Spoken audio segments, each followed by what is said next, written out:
Oke, Assalamualaikum warahmatullahi wabarakatuh. Selamat pagi. Pada video kali ini kita akan belajar tentang salah satu materi dari laju reaksi, yaitu materi tentang teori tumbukan.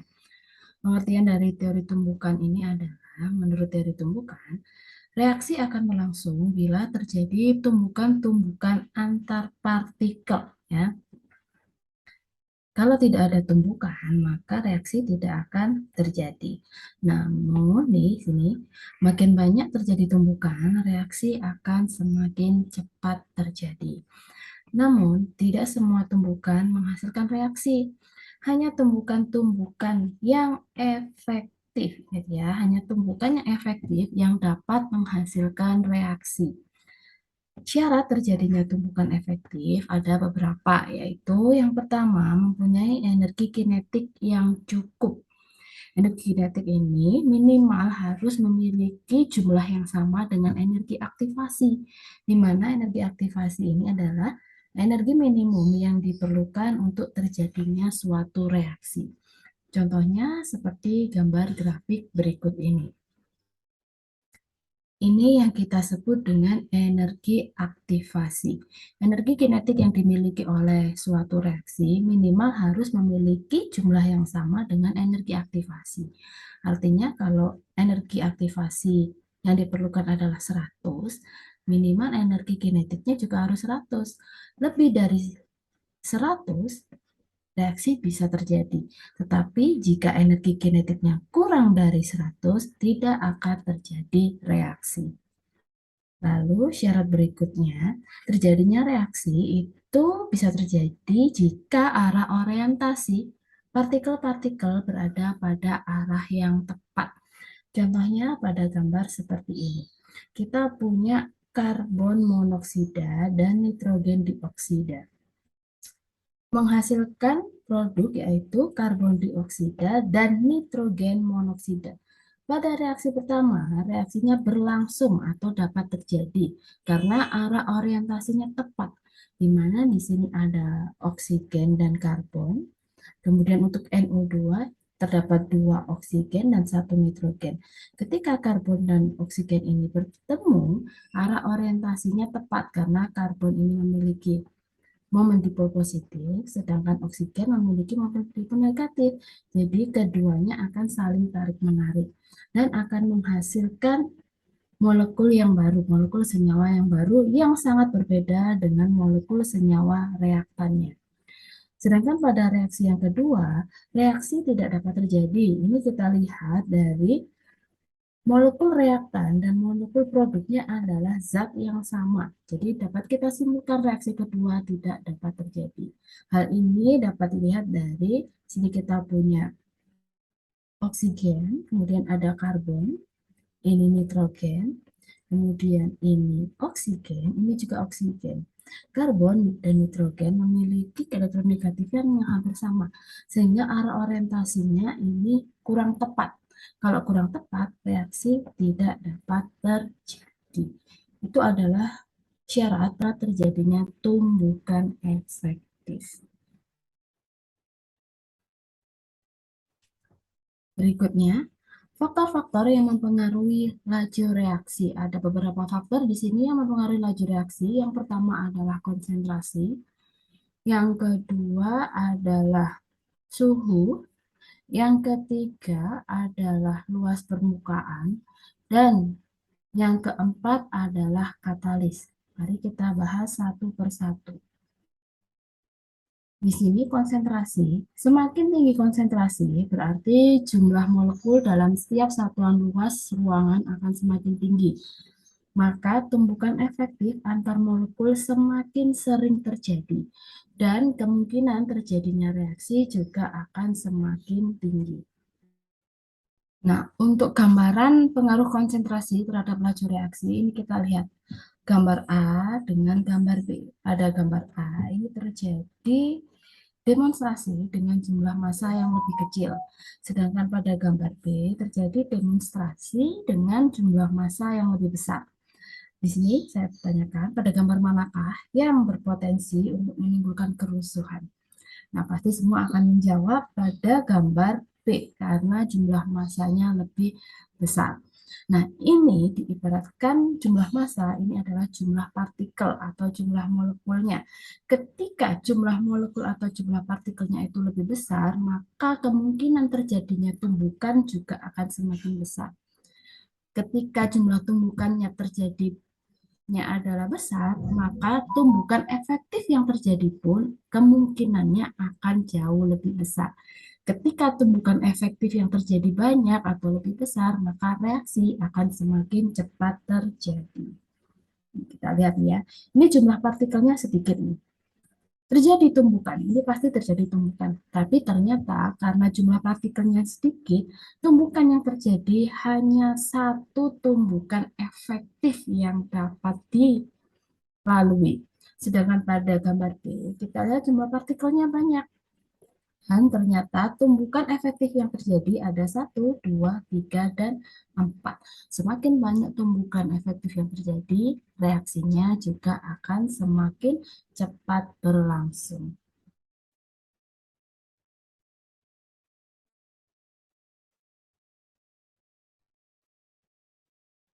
Lalu sekarang kita ke suhu. Perhatikanlah dua ilustrasi berikut ini. Di sini kita memiliki dua gambar, dua air, sama-sama air putih ya, air tidak berwarna. Air yang pertama ada di suhu kamar, yaitu sekitar 25 sampai 26 derajat Celcius. Ketika pada suhu kamar, air ini tenang, tidak ada pergerakan, artinya energi kinetiknya rendah.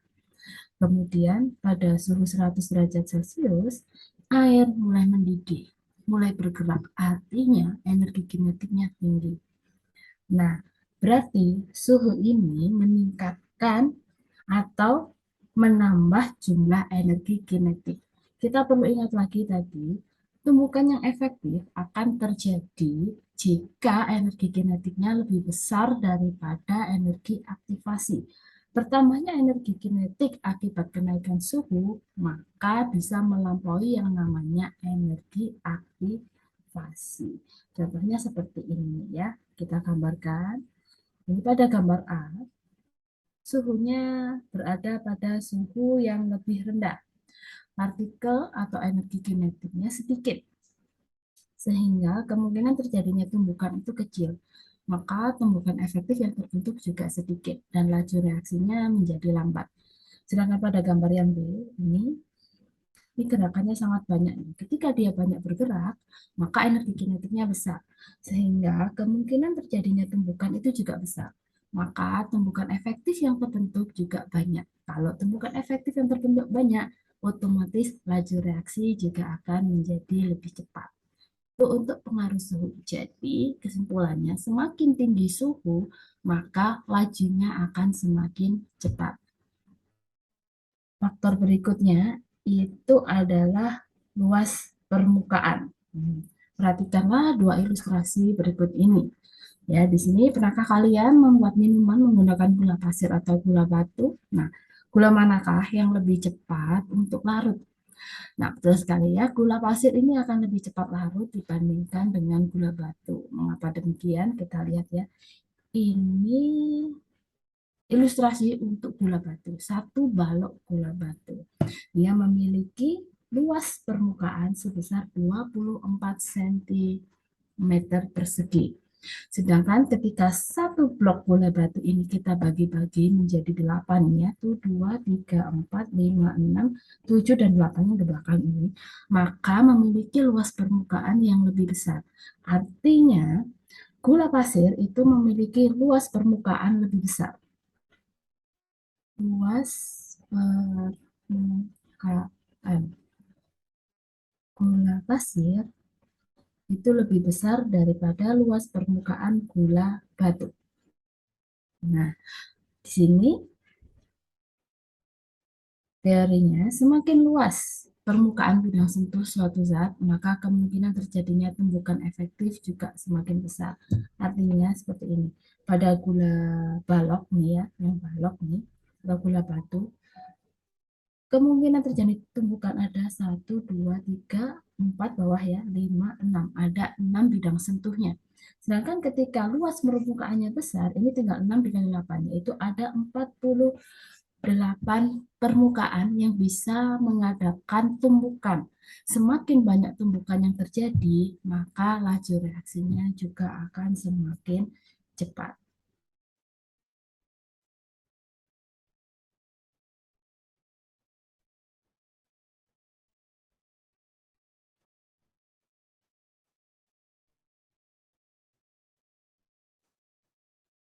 Jadi, kesimpulannya, pengaruh luas permukaan terhadap laju reaksi yaitu semakin besar luas permukaan, luas bidang sentuhnya juga akan semakin besar. Luas permukaan bidang sentuh semakin besar, tumbukan efektif yang terjadi juga semakin banyak. Tumbukan efektif semakin banyak, maka laju reaksinya juga akan semakin cepat. Pengaruh yang terakhir, yaitu faktor yang terakhir adalah katalis. Perhatikanlah dua ilustrasi berikut ini ya. Nih, eh, katalis ini memberikan suatu jalan lain bagi reaksi yang memiliki energi aktivasi tinggi dengan cara yang pertama yaitu menurunkan energi aktivasi. Dan yang kedua yaitu mengubah mekanisme reaksi yang mengakibatkan penambahan jumlah tahap reaksi. Yang pertama, katalis menurunkan energi aktivasi. Pada gambar di samping dapat dilihat bahwa garis biru merupakan grafik mekanisme reaksi tanpa katalis dan memiliki energi aktivasi yang tinggi. Ya, energi aktivasinya kan dihitung dari reaktan sampai ke puncak. Ini kita sebut dengan energi aktivasi. Lalu yang garis merah merupakan grafik mekanisme reaksi dengan katalis dan memiliki energi aktivasi yang lebih rendah. Adanya katalis ini akan memperkecil energi aktivasi. Energi aktivasi yang rendah menyebabkan suatu reaksi dapat mencapai puncak energi dan membentuk zat beraktivasi lebih cepat, sehingga laju reaksi berjalan lebih cepat. Jadi seperti ini, ketika tanpa katalis, kita memiliki energi kinetik ya. Kita harus memiliki energi kinetik, misal energi aktivasinya adalah 100. Maka minimal energi kinetik yang kita punyai adalah 100. Tetapi ketika ada katalis, ternyata energi aktivasinya hanya 50. Maka energi kinetik minimal yang kita miliki adalah 50, tidak perlu 100. Jadi kalau kita punya energi kinetik 100, reaksi akan berlangsung lebih cepat lagi. Lalu yang kedua, yaitu katalis bisa mempercepat reaksi dengan jalan mengubah mekanisme reaksi. Pada katalis heterogen, permukaan katalis yang padat biasanya digunakan sebagai situs terjadinya reaksi. Contoh reaksi yang terjadi pada pembentukan amonia pada proses Haber berikut ini. Amonia itu dibentuk dari hidrogen dan nitrogen. Ini kita gambar nih ya. Ini kita punya molekul hidrogen H2 dan molekul nitrogen. Tanpa katalis, mereka berdua bisa, sangat-sangat bisa bertumbukan. Tapi tumbukannya itu belum tentu tumbukan yang efektif. Tapi ketika ada katalis, dibantu dengan katalis, hidrogen dan nitrogen ini akan tertarik kepada katalis seperti ini. Ini katalisnya yang warna orange ya, ini katalis. Nah, di atas permukaan katalis ini, hidrogen dan nitrogen ini akan terpecah. Maka dia akan menjadi hidrogen sendirian ya, unsur sendirian, tidak membentuk H2 maupun N2. Dan H yang sendirian ini sangat-sangat reaktif, sangat mudah bereaksi. Maka dia akan lepas dan dia akan mudah sekali tertarik kepada nitrogen, karena nitrogen itu memiliki keelektronegatifan yang tinggi. Hidrogen sendiri ini, hidrogen sendiri, juga hidrogen sendiri, sangat-sangat mudah tertarik kepada nitrogen. Maka setelah lepas dari katalis, dia akan membentuk molekul yang baru atau molekul produk yang baru, yaitu NH3. Lalu di sini, mekanisme reaksi A merupakan mekanisme reaksi yang berjalan tanpa katalis ini ya, berlangsung satu tahap dan reaksi puncak reaksinya hanya ada satu. Pada mekanisme reaksi yang pertama, energi aktivasinya sangat tinggi karena reaksinya hanya berjalan satu tahap. Sedangkan mekanisme reaksi yang B merupakan mekanisme reaksi yang menggunakan katalis dan berlangsung dua tahap reaksi. Jadi di sini terbentuk dua puncak ya. Jumlah reaksi itu sejumlah dengan puncaknya. Kalau puncaknya ada tiga, berarti jumlah reaksinya juga ada tiga. Pada reaksi yang berlangsung dua tahap, tahap penentu laju adalah tahap yang lambat atau puncak tertingginya. Sehingga energi aktivasi reaksi yang berjalan dua tahap ini akan lebih rendah dibandingkan reaksi yang berjalan satu tahap. Artinya gimana sih? Ini kan ada dua nih. Ini ada energi aktivasi satu, dan yang ini ada energi aktivasi yang kedua. EA1, EA2. Nah, yang lambat itu yang EA-nya tinggi. Yang lambat itu adalah tahap penentu laju. Jadi laju reaksi hanya dipengaruhi oleh tahap yang tinggi saja.